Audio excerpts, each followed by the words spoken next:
নমস্কাৰ বন্ধু বান্ধৱীসকল, ৰাতিপুৱাই সকলো কাম বন কৰি গা পা ধুই আজৰি হৈ চাকি গছ জ্বলাই লৈছোঁ, যাতে দিনটো সকলোৰে ভালে কুশলে যায়।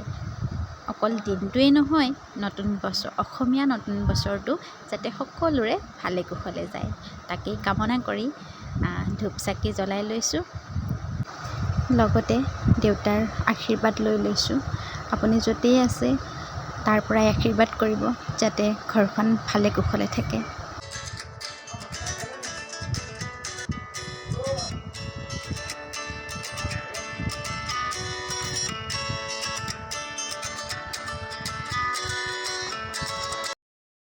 দেউতা, তুমি য'তেই আছা তাৰ পৰাই আশীৰ্বাদ কৰিবা।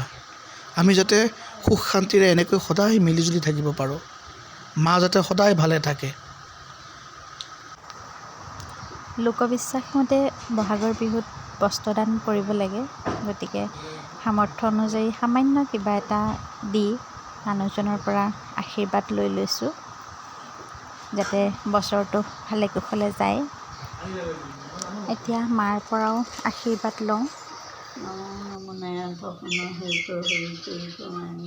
হাই ফ্ৰেণ্ডছ, কি খবৰ? সকলোলৈকে ৰঙালী বিহুৰ বহুত বহুত শুভেচ্ছা জনাই মই মাইনীয়ে আপোনালোকক স্বাগতম জনাইছোঁ আমাৰ চেনেল মৰম এণ্টাৰটেইনমেণ্টৰ অন্য এটা ভিডিঅ'লৈ।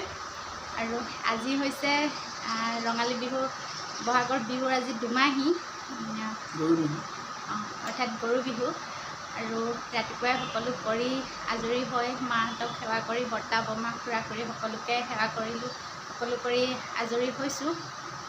আৰু এতিয়া আপোনালোকক দেখাম মানুহজনে মোক কি গিফ্ট দিলে আৰু মই তেওঁক কি দিলোঁ।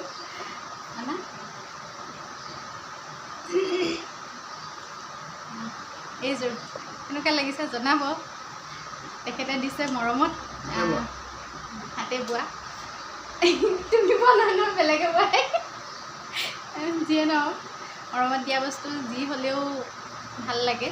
আৰু মই দিয়াটো ৰখাই দিয়া হেৰি হৈছে পৰা। এইটো কেনেকুৱা লাগিছে জনাব, হেৰি কৰি দিয়া। এইটো গামোচাৰ চাৰ্ট এটা দিছোঁ, যিহেতু বিহুৰ বতৰ ন, এনেকুৱা বস্তুবোৰে ভাল লাগে, গতিকে ভাবিলোঁ এনেকুৱা চাৰ্ট এটা দিওঁ, ভাল লাগিব। আৰু বাকী কোৱা। কিনো ক'ম, সকলোলৈকে ৰঙালী বিহুৰ শুভেচ্ছা থাকিল। ৰঙালীৰ ৰঙীন হৈ পৰক নতুন বছৰটো। আৰু বহাগ বিহুটো সম্পূৰ্ণ কৃষকৰ লগত ৰিলেটেড বিহু। আজি গৰু মানে মাহ হালধিৰে গা ধুৱাই বাৰিষা খেতিৰ কাৰণে তেওঁক সুস্থ সবল হৈ থাকিবৰ কাৰণে ভগৱানৰ ওচৰত আশীৰ্বাদ লোৱা হয়, যাতে বাৰিষাটো কৃষকসকলে সুন্দৰকৈ পাৰ কৰিব পাৰে, যাতে গৰুৰ কোনো ধৰণৰ বেমাৰ আজাৰ বা কষ্ট নহওক। আৰু অহাকালিলৈ মানুহৰ বিহু, জ্যেষ্ঠজনক সন্মান কৰা, সেৱা কৰা। আৰু নহয়, জেনেৰেলি আমাৰ দুমাহী দিনাখন কৰা হয়, কিন্তু নিয়মটো হৈছে কাইলৈ 1 বহাগৰ মানুহ বিহুৰ দিনাখন কৰে। আৰু লগতে সকলোলৈকে আকৌ পুনৰবাৰ শুভেচ্ছা থাকিল।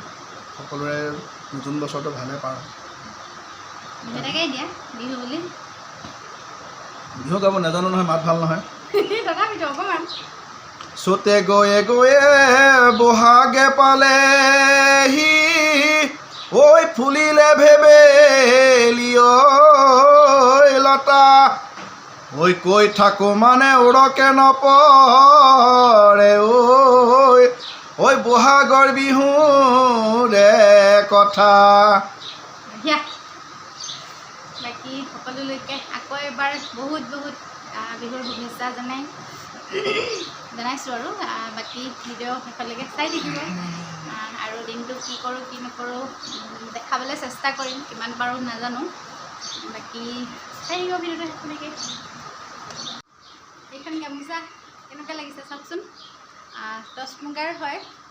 প্ৰথম বিয়াৰ পিছত প্ৰথমবাৰ আমাৰ ঘৰত যাওঁতে আমাৰ ঘৰৰ পৰা তেখেতক দিছিলে।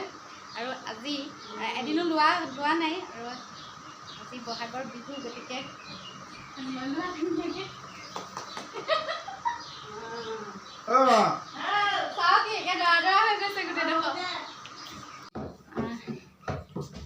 ইয়াৰ আগতেতো কিমান দিনৰ আগৰ পৰা বিহুৰ আখৰা কৰিছিলোঁ আৰু আজি দুমাহীৰ দিনা মানে অলপ সন্ধিয়াৰ আগৰ পৰা মানে বিহু মাৰিবৰ কাৰণে যা যোগাৰ কৰি বিহু মাৰিছিলোঁ। এতিয়াতো তেনেকৈ নাপাওঁ, গতিকে ভাবিছোঁ অকণমান ঘৰতে বিহু নাচোঁ। টিপ টপ দেখিলে আহোঁ বুলি নকবা মাজনী, টিপ টপ দেখিলে আহোঁ বুলি নকবা মাজনী, মাজনী ঐ মোৰেনো পানী পৰা ঘৰ, হাতত চৰিয়ালৈ পানীটো কি থাকোঁতে সোণজনী, হাতত চৰিয়ালৈ পানীটো কি থাকোঁতে সোণজনী, মাজনী ঐ হ'বনো পানী লগা জ্বৰ।